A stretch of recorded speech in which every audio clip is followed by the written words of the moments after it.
आप सभी को मेरा नमस्कार। आज मैं आपसे विद्यालय या कॉलेजों में छात्राओं की सुरक्षा के लिए हमें क्या क्या कार्य करने चाहिए, किस प्रकार से हम स्कूल कॉलेजों के परिसरों को छात्राओं के लिए सुरक्षित बना सकते हैं, क्या क्या उपाय करके हम छात्राओं को सुरक्षित रख सकते हैं तथा स्कूल कॉलेजों में बढ़ते हुए यौन उत्पीड़न की घटनाओं को हम कैसे रोक सकते हैं तथा कैसे हम छात्राओं के लिए स्कूल कॉलेजों के परिसरों को सुरक्षित बना सकते हैं, इस बारे में बात करना चाहता हूँ।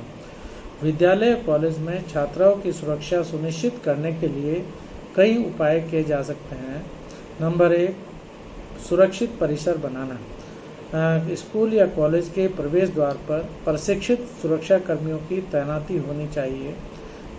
स्कूल कॉलेज के पूरे परिसर में सीसीटीवी कैमरों का व्यापक नेटवर्क होना चाहिए ताकि स्कूल कॉलेज में होने वाली प्रत्येक गतिविधि पर निगरानी रखी जा सके तथा सीसीटीवी को मॉनिटर करने के लिए अलग से ही एक व्यक्ति होना चाहिए जो प्रत्येक गतिविधि को ऑब्जर्व करता रहे और उसके बारे में प्रधानाचार्य को रिपोर्ट करता रहे। सभी क्लासों में, गलियारों में या छात्रावासों में पर्याप्त रोशनी की व्यवस्था होनी चाहिए। स्कूल कॉलेज में पर्याप्त मात्रा में सुरक्षा कर्मी होने चाहिए तथा उसमें मेल और फीमेल दोनों सुरक्षा कर्मी होने चाहिए ताकि छात्राओं को फीमेल सुरक्षा कर्मी सुरक्षा दे सकें तथा वह छात्राओं के प्रति संवेदनशील हो सकें।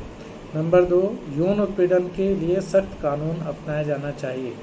प्रत्येक स्कूल कॉलेज में यौन उत्पीड़न की शिकायतों को सुनने के लिए और उनके समाधान करने के लिए एक शिकायत निवारण समिति होनी चाहिए जिसमें छात्राओं का भी प्रतिनिधित्व होना चाहिए तथा उसमें प्राचार्य और महिला शिक्षकों का भी प्रतिनिधित्व होना चाहिए। उसकी मीटिंग समय समय पर होनी चाहिए ताकि शिकायत निवारण समिति यह निर्धारित कर सके, यह सुनिश्चित कर सके कि जो भी घटना स्कूल में यौन उत्पीड़न या किसी भी तरह की होती है उसके बारे में उसने समय पर कार्रवाई की और उसका निवारण किया। यौन उत्पीड़न के मामलों में कड़ी सज़ा का प्रावधान होना चाहिए जिससे यह सुनिश्चित हो सके कि अपराधियों को सज़ा समय से मिल सके।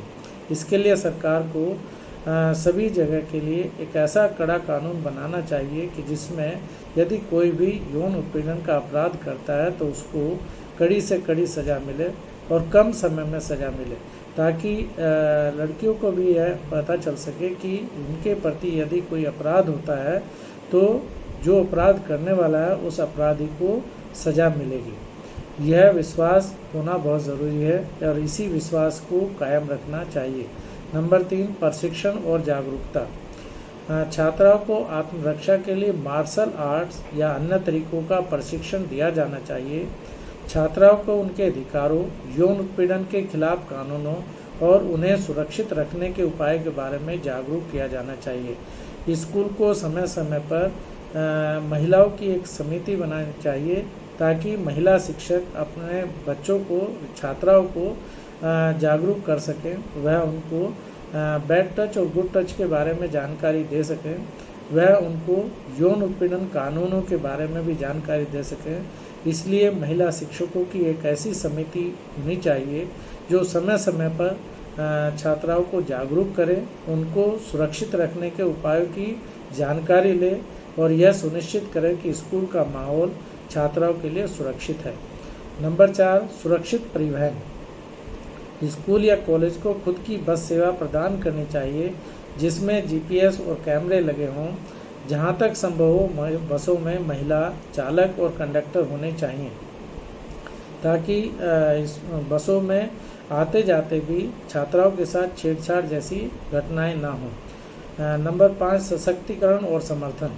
छात्राओं के लिए स्कूल या कॉलेज में काउंसलिंग सेवाएं उपलब्ध होनी चाहिए ताकि वह किसी भी प्रकार की मानसिक या भावनात्मक कठिनाइयों का सामना कर सके।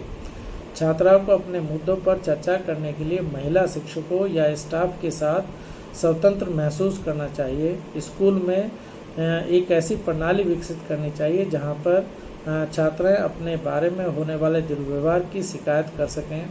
वह अपनी एक ऐसी पेटी होनी चाहिए वहाँ पर जिसमें वह अपनी शिकायत को दर्ज करा सकें, और वहाँ पर प्राचार्य को भी एक ऐसी व्यवस्था करनी चाहिए जिसमें आसानी से छात्राएं उसके साथ अपनी समस्याओं को साझा कर सकें, अपनी शिकायतों को प्राचार्य को दे सकें, और अभिभावक भी आसानी से प्राचार्य को अपनी शिकायतों को दे सकें ताकि उन शिकायतों पर कार्रवाई हो सके। शिकायतों को कभी भी लंबित नहीं रखना चाहिए, क्योंकि लंबित शिकायतों से इस प्रकार की घटनाएं बढ़ती हैं। इस प्रकार की घटनाओं को कम करने के लिए ज़रूरी है कि प्राचार्य तत्काल इस प्रकार की शिकायतों पर कार्रवाई करें।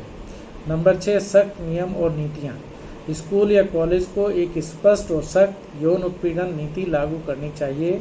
किसी भी प्रकार के उत्पीड़न, धमकी या दुर्व्यवहार के लिए शून्य सहिष्णुता की नीति लागू करनी चाहिए।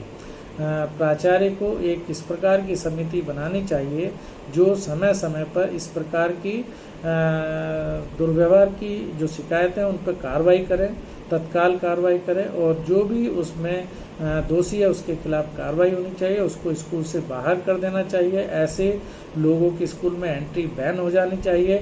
ऐसे जो दोषी व्यक्ति हैं उनको कड़ी से कड़ी सज़ा का प्रावधान होना चाहिए।